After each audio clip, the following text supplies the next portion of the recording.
Hi, Brian. How are you?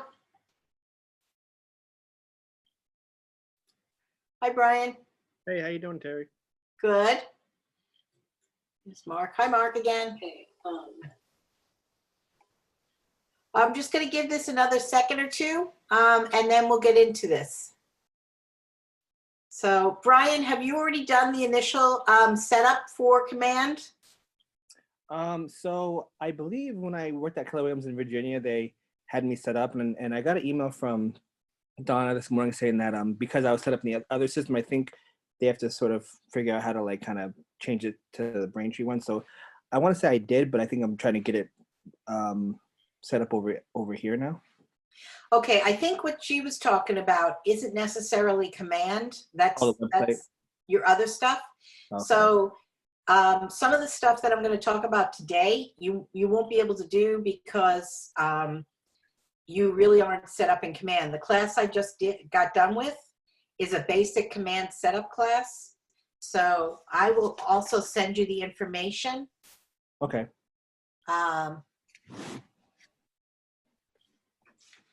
And the next time I have a class will probably be next week.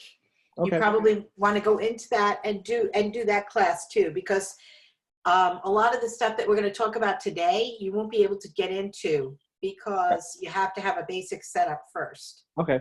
Sounds okay? Good. All right. Okay. All right. I'm just going to go ahead and start. I'm going to start by sharing a screen, and I'm going to get into Command. And let me share the screen with you.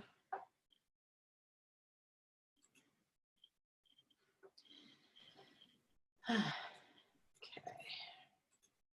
Terry, I'm psyched. I was able to get the Twilio on there, Facebook, a few others.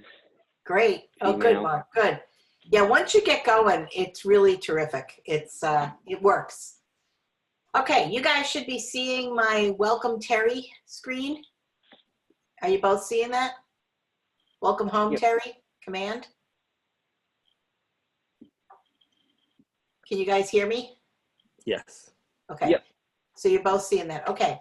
So this is, when you log into Command, you're going to want to use your Chrome browser. And you're going to, this is what we talked about in the last class, Brian, is you're going to want to go to agent.kw.com, and you're going to log into Command that way. You're going to use your MyKW username and password. That's not your email. That is your first initial last name.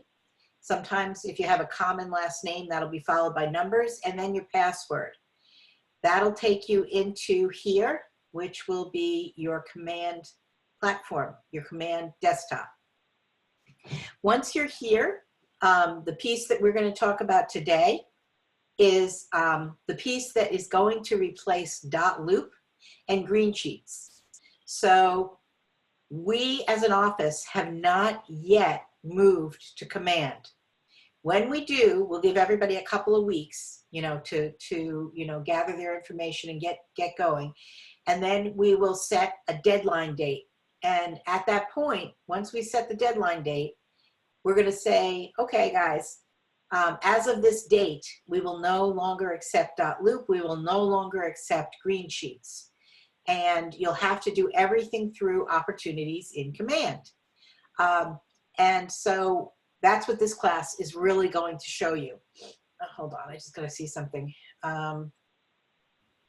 Sorry. Okay, so that's what this is showing you. I'm sorry, hold on a second. I think I have somebody trying to get in here. Okay. So that's what we're going to go over today. Until that happens, until you get the notification, check your KW email account, and that will be coming from Faye Vercade. She's our MCA, and when she makes the determination that we're ready to start using Command and nothing but Command, she will send out an email to the office, and you'll know loud and clear when that happens. Now that should be happening in the next probably 30 days or sooner. Now, when that does happen, sorry, I just have to go here.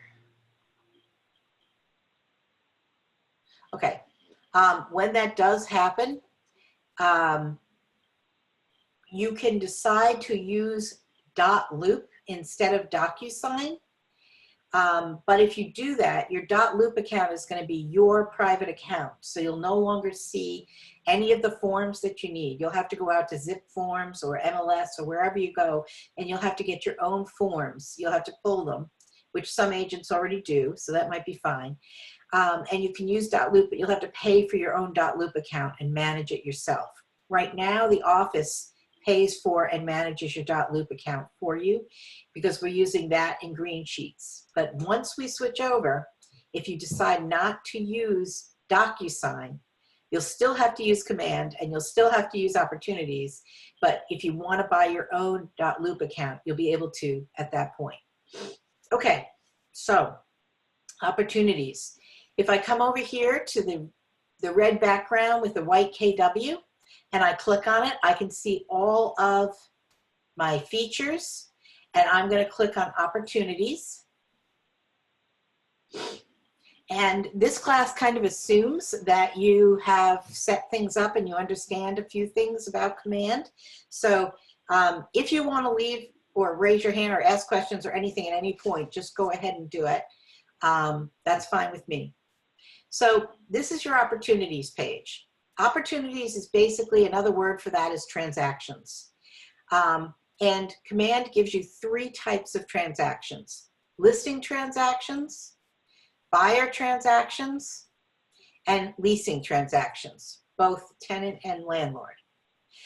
Under each of these 3 categories of transactions, you have what Command calls phases. Every one of these types of transactions has 5 phases, and they're always the same. There's the cultivate phase. That's really sorry, I didn't mean to do that. The cultivate phase, the appointment phase, the active phase, the under contract phase, or as they call it, pending here, and the closed phase. None of these phases can ever change.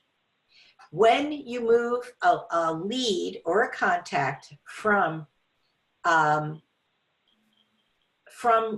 your contact database into a transaction, you can only move them into one of the first 3 phases.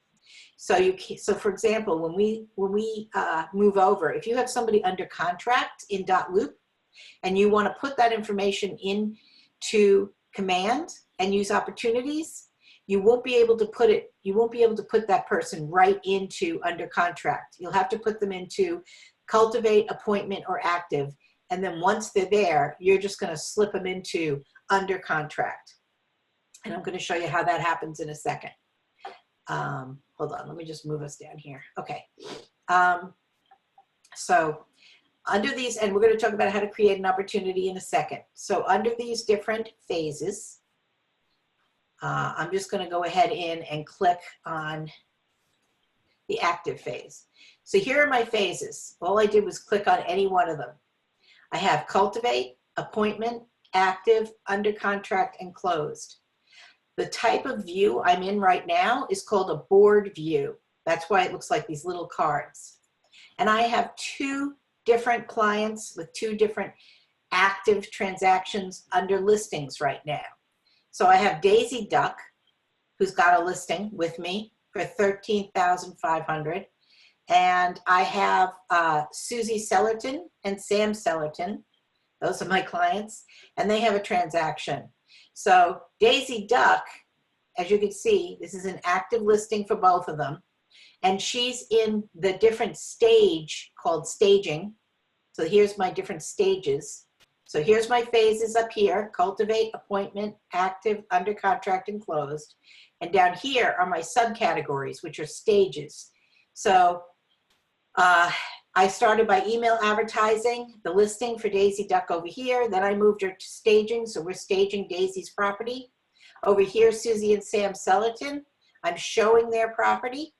And after this, maybe we'll go into negotiations. And legacy just means that they've sold and the account I don't want to close it because I want to keep them in contact, but we're all done with the transaction. Now, what happens if I want to switch Daisy? She's not ready to stay. She's not ready to stage. She wants to see more advertising. All I do is click and drag. Okay, Daisy is still under email advertising. Now we've been showing the Sellerton's home, and we got someone, and a buyer wants to negotiate, and we're in negotiations now. I just click and drag, and now I'm there. Now what happens if the Sellertons go under contract, and I need to move the Sellertons from active to under contract? I just click and drag. Click and drag. There it is. And now when I click under contract, I'm going to see the Sellertons at escrow. So that's basically how I can use these, and I can change. I cannot change the initial phases up here, but I can change these subcategories or stages. How do I do that? I click on upper right-hand corner. I click on Edit Stages. Here are my stages. So where am I? I'm in listings. I'm in the under contract. I'm in the listing opportunity. I'm in the under contract phase. And here are my different stages. Now, Command is going to come up with and show you specific stages that they think make sense under each phase of an opportunity. So I'm in a listing opportunity. I'm in the phase under contract. And here are my stages: escrow, inspections, appraisal, financing, and clear and close. I don't like these stages. I want to rename them, or I want to reorder them, or I want to delete them. I can do all three. I can reorder them simply by clicking and dragging them, or I can delete them over here on the right. I simply go to the garbage can and I can delete it. Or I can add a stage. Suppose I have something between inspection and appraisal. Suppose I want to add something in here. I can add a stage anytime I want by simply naming it and putting some information in and saying add item. So the stages, as you can see, are completely up to you. You can name them whatever you want. You can order them however you like. However, they are global. So once you edit the stages for, say, a listing opportunity under contract, these stages will always be the stages that you will have in every opportunity, every listing opportunity with the under contract phase. So just so you know, they're completely and totally editable. Now, in addition to that, we can go one level deeper and we can use checklists. So let me go out of here. I'm going to go back to the active phase, and I'm going to click on Daisy Duck so I can see her. Whoops, sorry. That's not, I don't want to confuse you guys. So I'm going to go to the active, and here I am in my different stages, and I'm going to say I want to edit the stages. So here I am now. I'm in an active listing, and I'm in the active stage of a listing. And here are the different stages.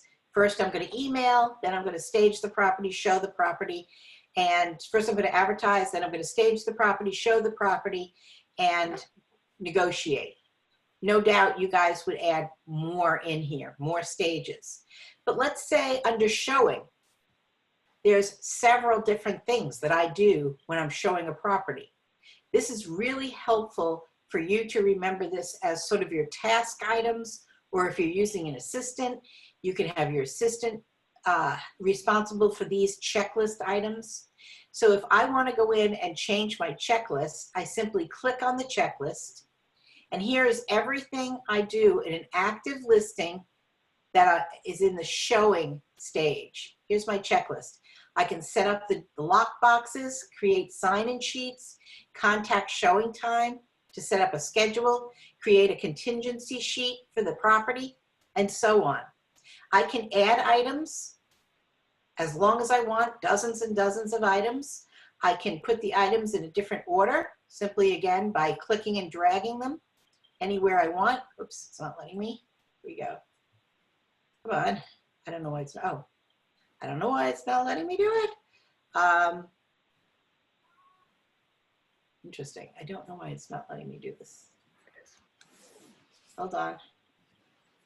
It's being persnickety. Well, it should be letting me do this, and it's not. I don't know if it's my computer, my internet connection, or command, but you should be able to switch these around in any order that you like. Let me try this.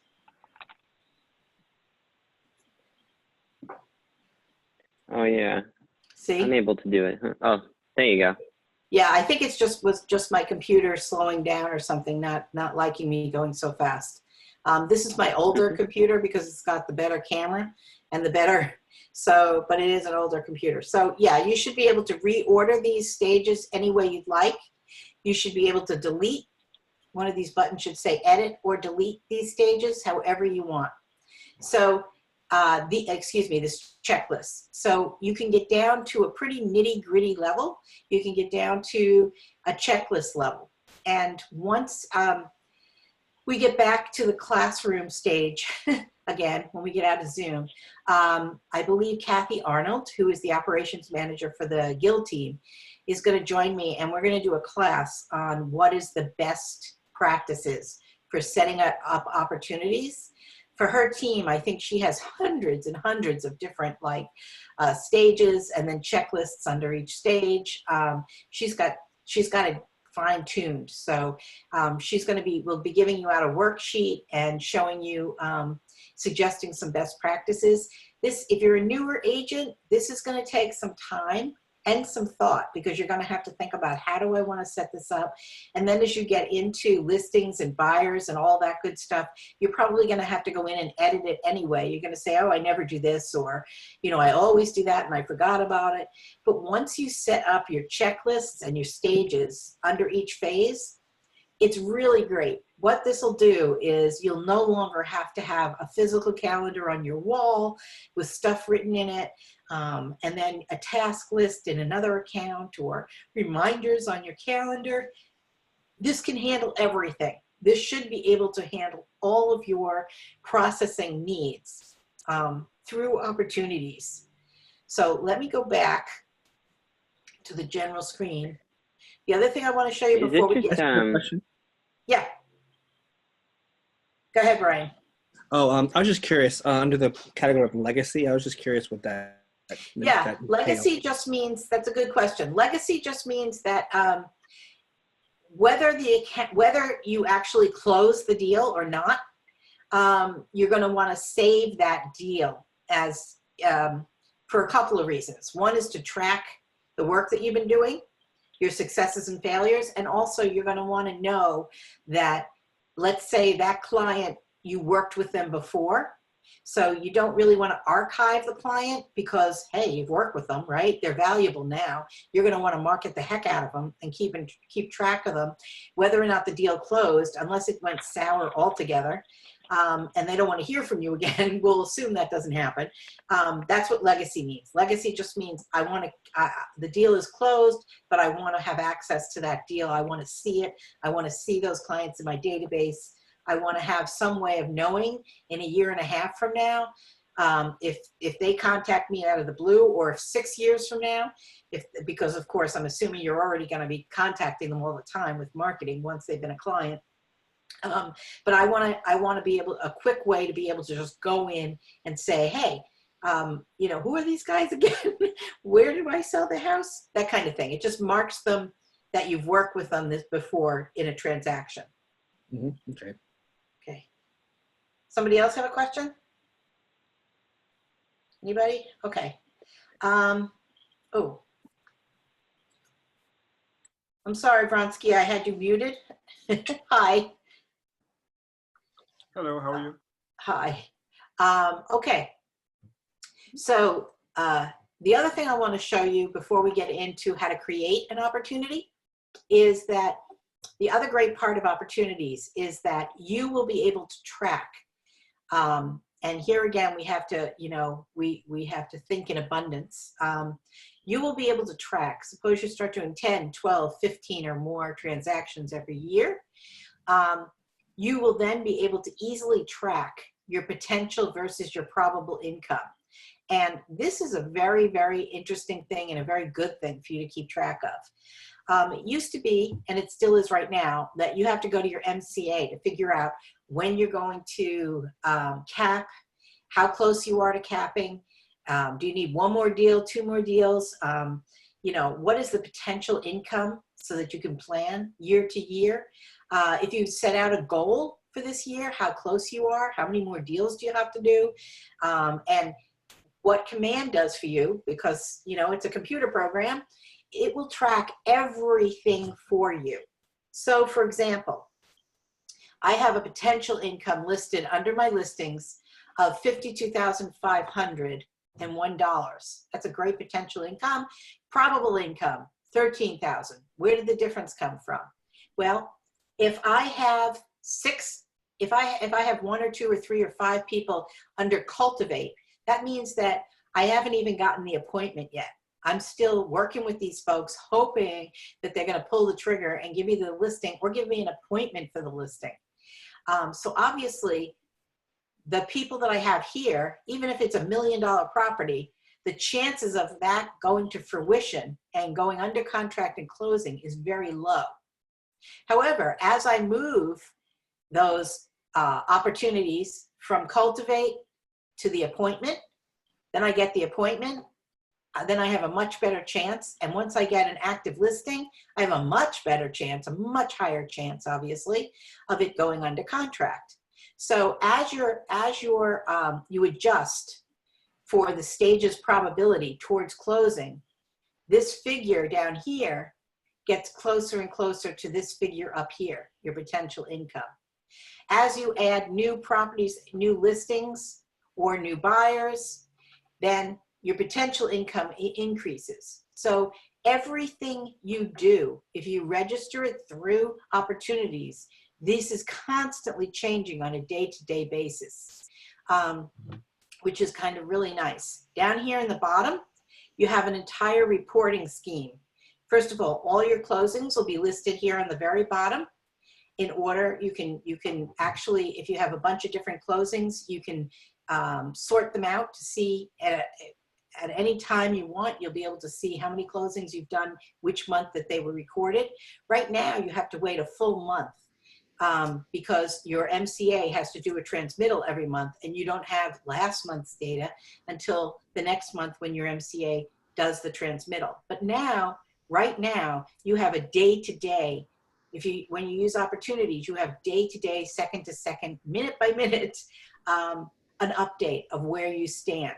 So you have your listings down here, your buyers, your leasing transactions. You know what percentage of your business is listings as opposed to buyers, as opposed to leasing.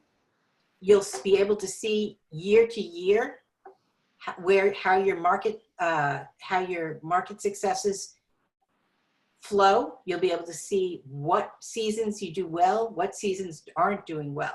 And as the years go on, you'll be able to generate reports.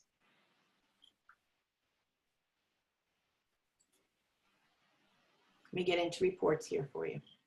You'll be able to generate reports that show you, this is database health, hold on. All of your listing information, where you stand year to year. You'll also be able to set up your goals eventually right here through opportunities and through Command. And you'll be able to see how your goals match up to where you are at. And I always like to equate this to dieting. If I go in and if I tell myself, oh yeah, I'm going to lose 20 pounds in 30 days or 60 days or whatever, and I don't keep track of anything, the chances of that being a success are 0, pretty much. However, if I track every single solitary day, if I track my weight And if I track and I write it all down, and I track my calories and I write it all down, because that information is right there in my face in real time, I can't kid myself. I know exactly where I stand and exactly what I have to do to achieve my goal. And that's really what's happening here with this whole opportunities plan, is Keller Williams is giving you the opportunity to have everything in front of you. And that's really the beauty of it. And also, secondly, you don't have to go to 17 different sources, spreadsheets and task lists and reminders and a calendar and a physical calendar and an online calendar. You don't need that anymore. Everything, if you track it diligently here, it's all here. And not only that, every single solitary time you track things, it shows up in your contact database under your contact. So you have every piece of information you need inside Command. So let me show you, if you click on this tab that says All Opportunities, this shows you at a glance everything that you're working with. Assignee is just if you're on a team who's assigned to it. But I can take these opportunities and I can sort them by the type, by the phase, by the volume, by the commission, and by closing dates. And then there's tags that you can add to an opportunity too. If you want to tag how many different towns, let's say you're working in 3 different towns and you want to know, which towns you have the most listings in year to year or something like that. So this is another way. And I even have filters. So I can filter out what information I want and find it based on that. So it's pretty powerful. You can sort and find any piece of information you want. And you can imagine after an entire year, if you had 20, different types of opportunities or transactions, this becomes really helpful to track them all. You can track by address and all sorts of things. And this is new, discussions. So you can actually put in the discussions that you're having with different people about different opportunities right here. Okay, so that's an overview of opportunities. To create an opportunity, excuse me, to create an opportunity, we can either create it by going to the opportunities function right here and clicking and getting the screen and clicking on create opportunity. Or I can be in this is my contact database, and I can just, suppose I add a contact here. I've been talking with somebody for a long time, and finally I have an opportunity with that contact. I'm trying to find, let me type this in. I had Daisy Duck here a minute ago. She may not be here anymore. Maybe Minnie Mouse.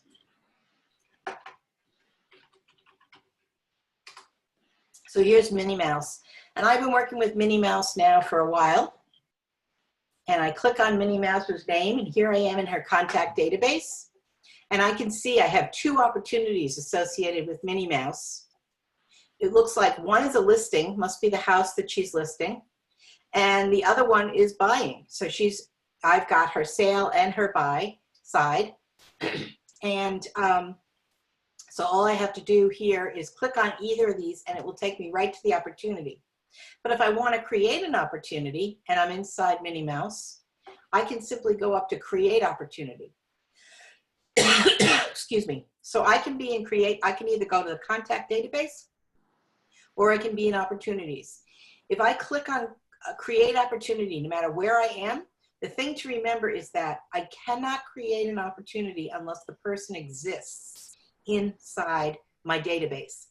So I cannot be in opportunities and click create opportunity and start typing in the name of somebody that I don't have in my database. The problem there is opportunities will not tell you. It'll accept that all that information.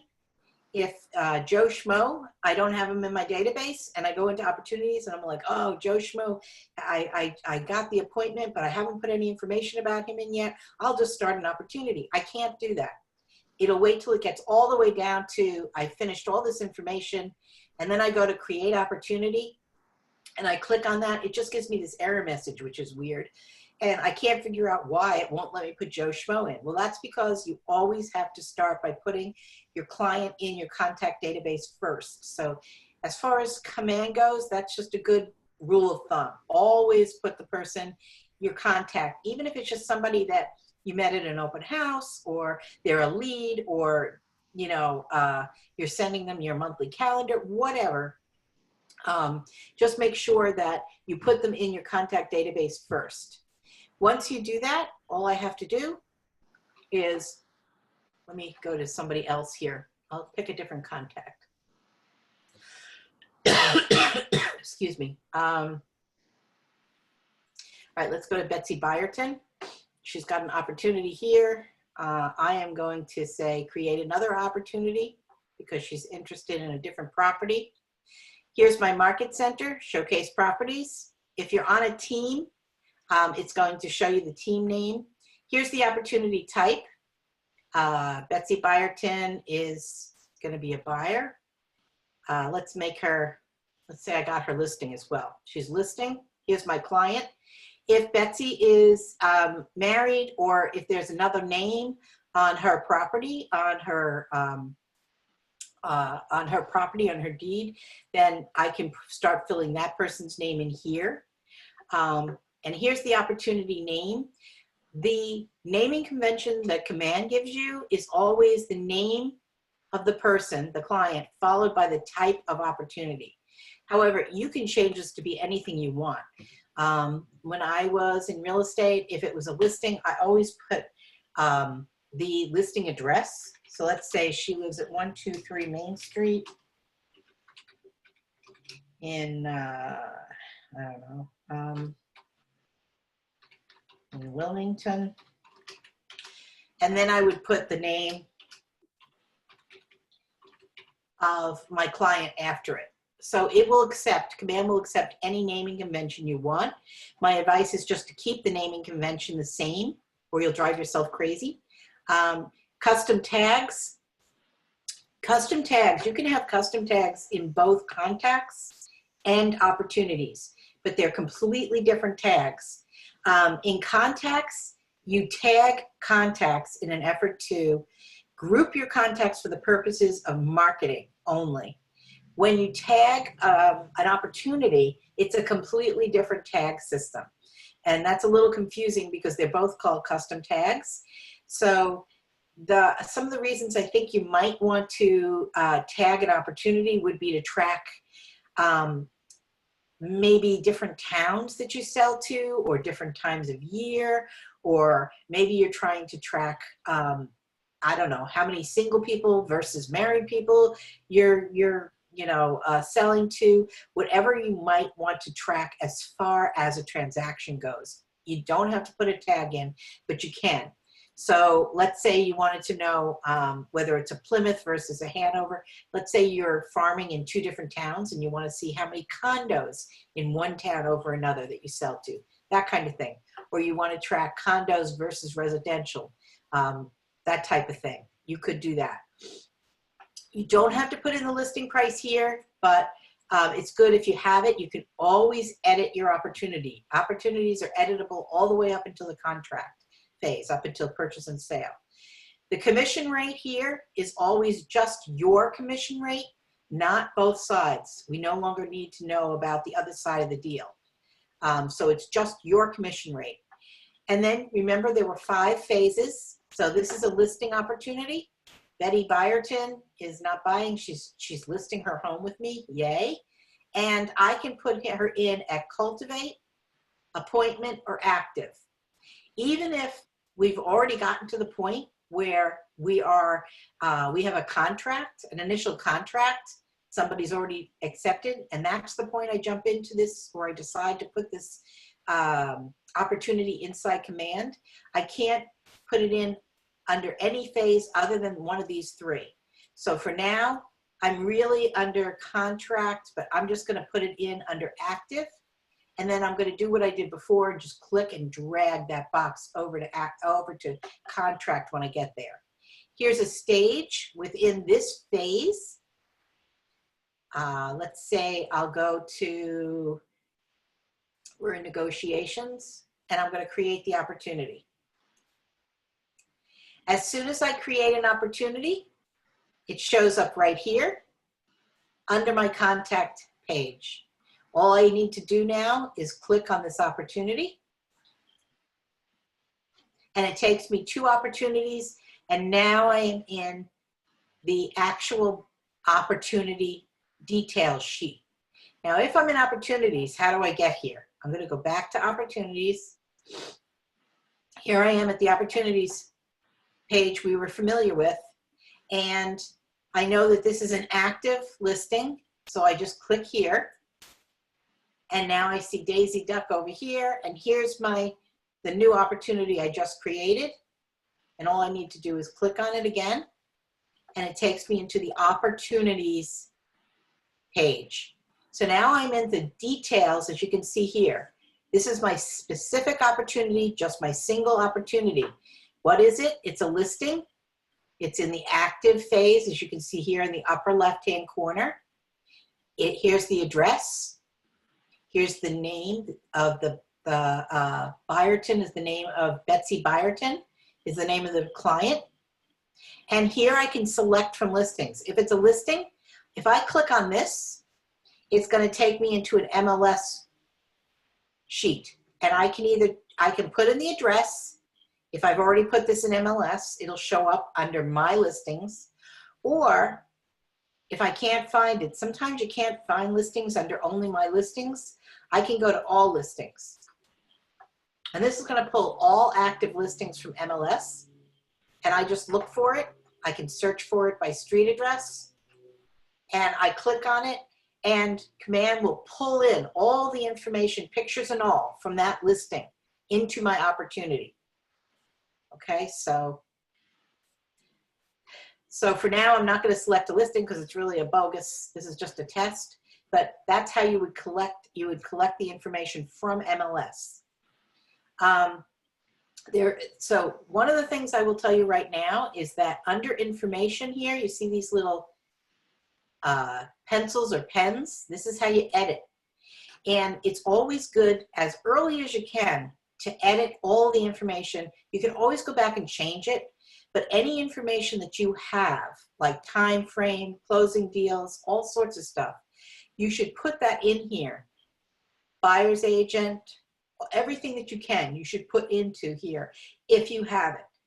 The reason is that later on, when we get to documents, and that's another class, DocuSign class, but when we get to documents, all that information is going to pre-populate everywhere else in your documents if you have it here.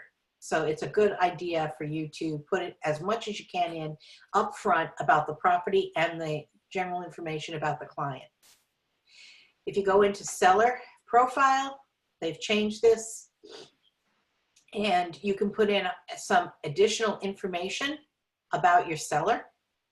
This is really more for if you were working with them and marketing to them using different smart plans. You don't have to worry about this for now. And then we get into documents, and this is the piece. So now I'm in documents. This is the piece that has to do with compliance. So basically, on the left-hand side here, it's a residential property. It's been listed. You'll notice that there's 3 categories here: listed, under contract, and closed. So when I click on one of these categories, these documents here are going to change. The documents you see here are what's called your compliance checklist. These are not this is not how you pull your documents up for signature. This is not DocuSign piece. This is just the compliance piece. So what happens is all of these documents were placed here by your MCA, Favor Cade. And if I click from listed to under contract, notice that the types of documents change. If I go into closed, it's another set of documents.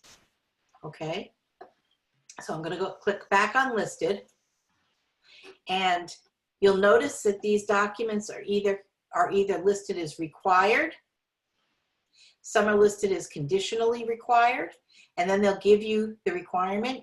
So transfer lead paint notification in a listing is required for homes, as we know, built prior to 1978. Then there are things that are optional, like showing instructions, but they're strongly recommended. So this helps newer agents decide which of these need to go to our compliance officer and which do not. So this is how this works. When you get into a listing, you're going to click on Start a Transaction. And if you've already started this transaction, 123 Main Street in Wilmington, Mass, with your client, Betsy Byerton, then instead of saying start a transaction here, it's going to say something like enter transaction or continue transaction. So if you say start a transaction, it's going to give you two different places you can pick up your forms, DocuSign or .loop. You always want to say DocuSign. .loop is only if you, after we transition, after our office transitions over to Command and Opportunities. When that happens, everybody's going to use DocuSign. DocuSign is going to be what the office gives you to use. If you as an agent say, I don't want anything to do with DocuSign, I'm going to open up my own .loop account and I'm going to pay for it and I'm going to figure out how I get my forms. You can do that. In that case, you're going to click on .loop. But you're not going to do that in any other case. What happens is people are confused because they think if they click on .loop now, they can get into their current office .loop account and use that with transactions. And it doesn't work that way because our office account is not tied into Command. So the only time you click on .loop is if after we've switched over, you decide you don't want DocuSign after using it for a while. You want to pick up your own personal .loop account. That's when you would click on .loop. If you click on it now and you're using our office .loop account, you won't see it. And all it does is you have to go through refixing it, and it's a pain in the neck because it will never get you into DocuSign after that. So once you click on DocuSign here, it's going to take you into your DocuSign account. I'm not going to do that right now because that's a totally different class. I'll give you a DocuSign class again next week.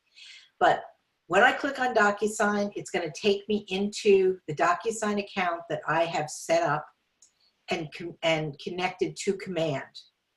Once I get into the connected DocuSign account, I'll be able to pull any form I want. I'll be able to edit that form. I'll be able to add signatures to that form, and I'll be able to share that form through DocuSign, just like I used to do with .loop.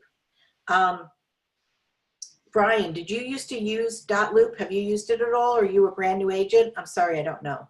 That's okay. Yeah, I'm pretty much brand new. When I was at the Keller Williams in Northern Virginia, I was only there for about 2 months, and then I had to leave the area to take care of family, like in Connecticut. But, yeah, so unfortunately, I don't think I had any time to really use it really. Okay, well that's actually a good thing. So that what you can do is just learn .loop, and by the time you start getting up and running with transactions, excuse me, not .loop, DocuSign, and by the time you get started with transactions, yeah, you'll just be an expert in DocuSign. And then you don't have to unlearn anything else. So that's a good thing. So DocuSign DocuSign and .loop are different, because I thought .loop was going to be the new Command was going to be the new .loop. Nope. Command is DocuSign. The reason for that is they're both just vehicles to pull forms, edit forms. I've actually used DocuSign before, just for different reasons. Okay, so if you've had a DocuSign account, excuse me. It's not going to be compatible? No, if you had a DocuSign account, what happens is when you go to set up your DocuSign account through Command, it might give you a hard time. And if that does happen, then all you have to do is call the DocuSign people. Okay. If you have a, see, the thing is, you need to have a DocuSign KW DocuSign account. Yeah. And if you had a DocuSign account any other way, it might cause problems when you go to try to log in and create your new DocuSign account. But the DocuSign customer service people are really used to this now and used to you dealing with Keller Williams. So it's really easy. You just call them up and you say, hey, I work for Keller Williams. That's the first thing you tell them. I used to have a DocuSign account and now I can't create a DocuSign account through Keller Williams Command. And they'll say, oh, okay. And they'll look up your DocuSign account. And either what they'll do is suspend that account so that then you can go and create your Keller Williams account. But they'll work it out with you. So Yeah. if you have a problem, they're Yeah. a good. I think when I'm now that I think about it, I think Adobe has like their own sort of like way you can sign documents. Oh yeah, that's different, right? And then I think I did some upon DocuSign, but I think I was just looking at it as an option. I don't think I actually like subscribed to it. So Okay. But yeah.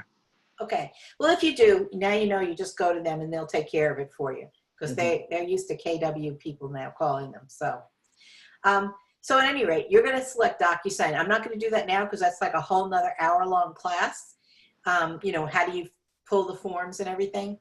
But here's the interface between DocuSign and this opportunities compliance piece. Once you pull a DocuSign and you send it, the document, and it gets signed and comes back to you, what's going to happen is this little not uploaded piece here is going to change to say uploaded, and you're going to have the name of the form, which should be this name, in blue right over here. And when that comes, so that'll let you know that you've already gone into DocuSign and you've uploaded the form. Since this is just the compliance piece, this is what happens. Once you get the forms that you need in each of these stages, so listing, under contract, each of these phases has their own forms. Once you get all the required forms sent out to all the right people and then come back to you, what you're going to do is you're going to say, where is it? Right here where it says submit to Market Center. Once those forms come in, you're going to submit those forms, all signed and all completed, to the Market Center, our Market Center. This is what has to happen. All of your paperwork has to go to Tammy King. They also go to Faye as our MCA, but Tammy King is our compliance coordinator. And what she does, she's really great. She looks at every piece of paper you send her. She looks at your transaction and she can tell in seconds, you know, is all the paperwork right? Is all the paperwork complete? Are you ready to move to the next stage? Or if you're under contract, are you ready to have everything ready for a contract signing at purchase and sale? Because as you know, Massachusetts is a 2-contract state. So you get that initial 1,000 down with the contract, and then a lot happens after that inspection, and you may not actually move on to a purchase and sale yet. But the idea is that all of the paperwork has to go in by the time you have a purchase and sale, because that'll give you like 45 days. So offer to purchase, all of the paperwork eventually has to go to Tammy, whether you send the paperwork in piecemeal or whether you wait till you get all the paperwork done. Instead of a loop, as in .loop, you're gonna have a room for every transaction. So here, Betsy Byerton is gonna have her own room in DocuSign, and you're gonna send all those signed and completed forms to Tammy King simply by clicking on Submit to Market Center. She's gonna get them right back to you, and you're gonna see when they come back, over here it'll say Submitted to Market Center, and either it'll be a red rejected or a green accepted when she sends them back. If it's rejected, there'll be a little tiny like a text bubble above the rejected, and you click on that and it's going to have her notes. She's going to say like, oh, there's a second person on the deed, you need to get them to sign it too, or you left out this words, or there's a question about this, that, or the other thing, or you're missing a lead paint form, or whatever it is. It's really, really great to have Tammy, because No, it sounds good. especially, It's funny because when I think about it in my head, like all the stuff that is required between finding somebody and closing, it's a million things. It's nice to know that somebody kind of has your back and you have exactly, a fresh set of eyes. exactly. There's nothing worse than showing up for a closing and having the attorney say, well, where's this, that, or the other thing? And you're like, I don't have it. And then the closing has to stop. That's, your client will never use you again if that happens. So, I mean, it happens a lot to people, but so she's there to help with that.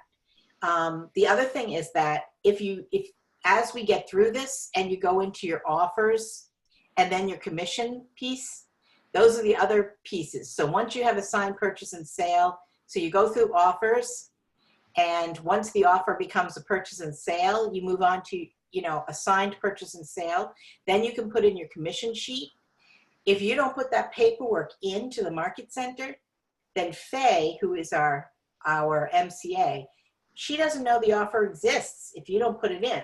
And so she can't write you all the checks you're going to need for your closing. And she can't write you a commission check because she doesn't know the offer exists. So this, when we say compliance, what we're talking about is this is the piece that you use to get all the documents signed and then sent to your market center. One, to make sure everything's correct. Two, once your purchase and sale has gone through, so that would be under contract here.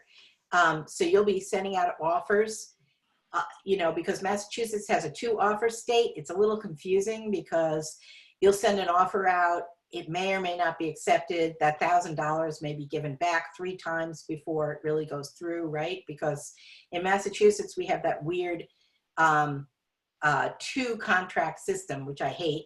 But you send out the contract, people say, okay, and then the inspection happens and they're like, whoa, I don't want this place anymore. And they walk away from the deal and they get their $1,000 back sometimes, if not always. So really the offer that you're going to be sending into Tammy and Faye is going to be that purchase and sale. Once you have a signed purchase and sale offer, that's going to go in. And as you know, because most people get a mortgage, that gives you 45, 60 days or more to make sure all of your checks are in order.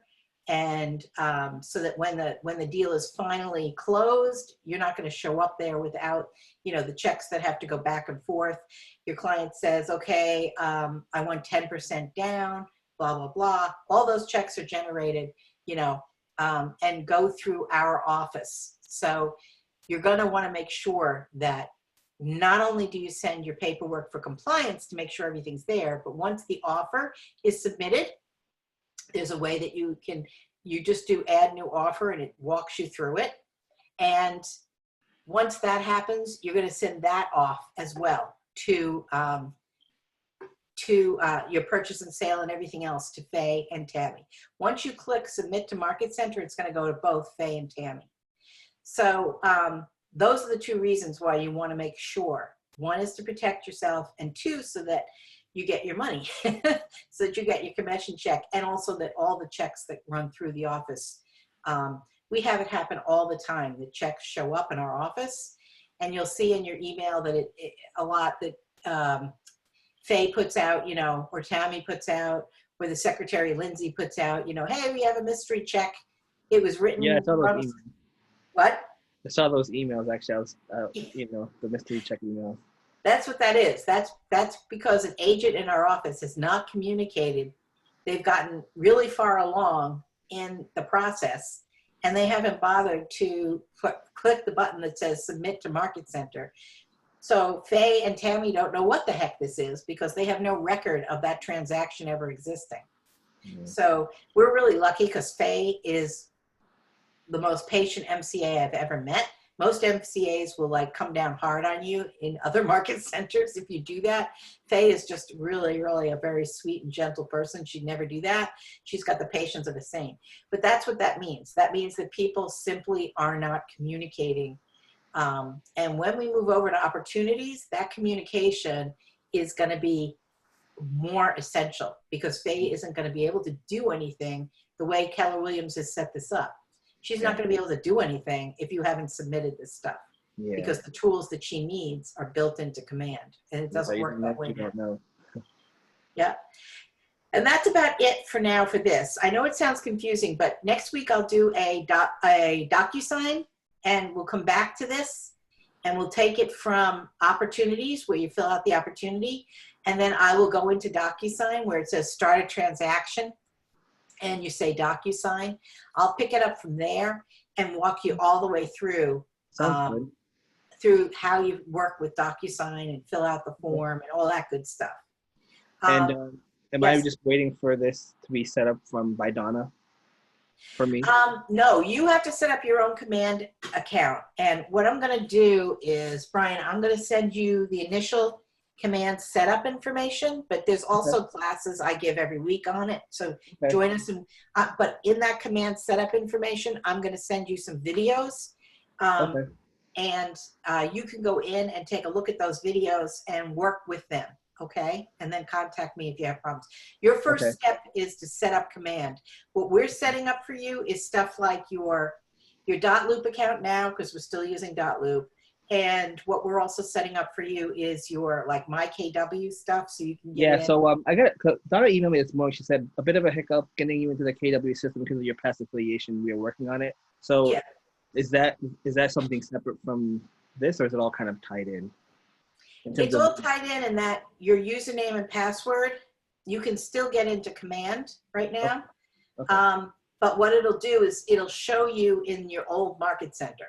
The thing that Donna's talking about is when you go from Market Center to Market Center, your old MCA has to basically put in transfer paperwork and say, I officially say, that Brian is now out of my Market Center, and then Faye picks up the paperwork at her end and says, you're officially here.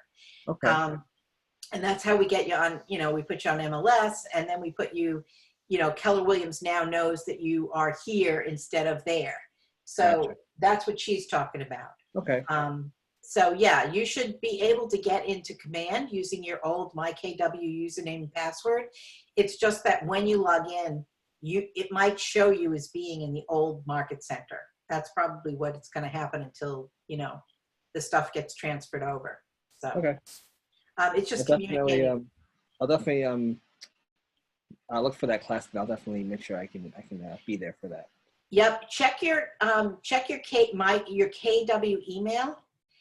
Every Friday I send out a calendar, and then when we get back into the office, the calendar, instead of coming out weekly, the way we're doing it now for Zoom classes, it'll come out once a month, and that'll be all the classes in either on Zoom or inside our Market Center, the in-person classes. So make sure you check your KW email every day, because the secretary, Lindsay, sends out a morning announcement, I think she calls it. And that has not only all the classes that are happening for that day in our Market Center, but she also will put in things like what classes the region is giving, and what classes which classes are being given by the region, which classes are being given by Keller Williams International, because there's nothing but classes at KW. So look for that too every morning from Lindsay. Usually she publishes it at around 8 or 8:30 in the morning. All right. I haven't looked at my email yet. I didn't realize if that was set up. Is that just usually your your first letter, last name thing? Or? That's you should have a KW email account that shouldn't have changed. It should just be, it's usually like your first and last name at kw.com. Okay. Do you remember having one of those? You know what? I probably did. I just kind of forgot. But let me Did you get a message from Scott Leroy Marketing yet? I don't think so. Okay, so Donna will let you know when that comes in. Look at your whatever email account you gave when you signed on, when you filled out that paperwork with Donna to come here. You should have been given a KW email at your last place. Yeah, I probably did. Okay, so you should be able to log in there, and it's very important that you check your KW email every day. Okay, I'll make sure I'll you know, if for some reason I can't log in, maybe I'll email Donna, and yeah, I'll definitely look into making sure I can get onto that. And Yeah, you really have to get onto that. That's very important. So, yeah, okay. I've been getting emails from her from the email that I sent her, but I know there's a KW one, I'm sure. So Yeah. Okay, I'll look into that. Okay, it's a Google account. Your KW email account is really a Google account. Okay. So Donna should be doing an orientation with you soon, and she should show you how to like sync. You can sync our class calendar from our market center into your KW Google account calendar, so that like if you have it on your phone, you could just look on your phone every week and see the classes will automatically come up. Okay. Okay, so make sure she does that with you, that she Okay, syncs the market center class calendar to your KW calendar. Okay. Okay. Okay. Sounds good. All right. So it's nice to talk with you and meet you. Yeah, you too. Nice to see you again. I know I saw Yeah. you before the COVID. Yeah, right. It's kind of stopped everything, but yeah, we'll get there, right? Yeah. Well, Zoom is great, in terms of, keep communication, Yeah. Yeah, we'll get there. Hopefully the office will be opening again soon, and we'll be able to do limited training, maybe 10 people and less in a physical training again. I don't know about you, but I'm getting like real zoomed out real fast. Oh, I know. I feel like I've seen too much of my apartment. I know. It's like, get me out of this house, Yeah. I remember when I started at the Alexandria office, and I did like a few of the classes. It was nice to not only be like, in the room, but just, networking with people and seeing people, and, just people at different stages. It's nice to meet people that are where you are and a little ahead of you. So that was nice. Absolutely. I kind of have that again.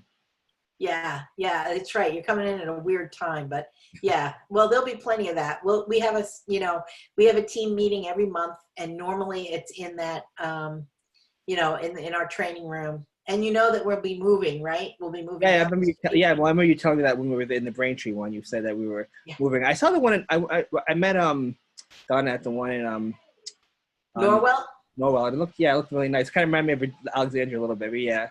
Yeah. I remember you telling me they were gonna be moving the one in Braintree. Yep, right down the street, and it'll be really nice. I think it's it'll be several more months, but the one in Braintree now is so old and they've never updated it. So I'm really looking forward to moving. It'll be nice and bright and modern and clean and everything. So it'll be a nice place to bring your clients. When you have to do paperwork. So. Yeah, sounds good. All right. Well, it was nice to talk with you again. Yeah, thank you for this, and definitely got a lot out of it. It's nice to see everything all there, for organized, and it looks like an evolution of what was there before. And I think for me, the more I maybe play with it, the more it'll stick to my memory. But it all looks good in terms of just being at your fingertips, in terms of keeping everything like organized every step of the way. I also like the whole projection of everything. It makes a lot of sense too, like in terms of like the potential where you're at. I can see that also being sort of an incentive to like really kind of stick with your goals and have an idea of, like, what's realistic. Yep. And there's a lot of issues with it too still, but we're working those out, so it'll happen. Cool. All right, I have to go because I'm afraid somebody else is going to need the Zoom. All right. Well, nice seeing you, and thanks again. I'll definitely catch the back end of this class whenever you have that next class. All right, great. All right. All right, take care, Brian. Bye. Bye.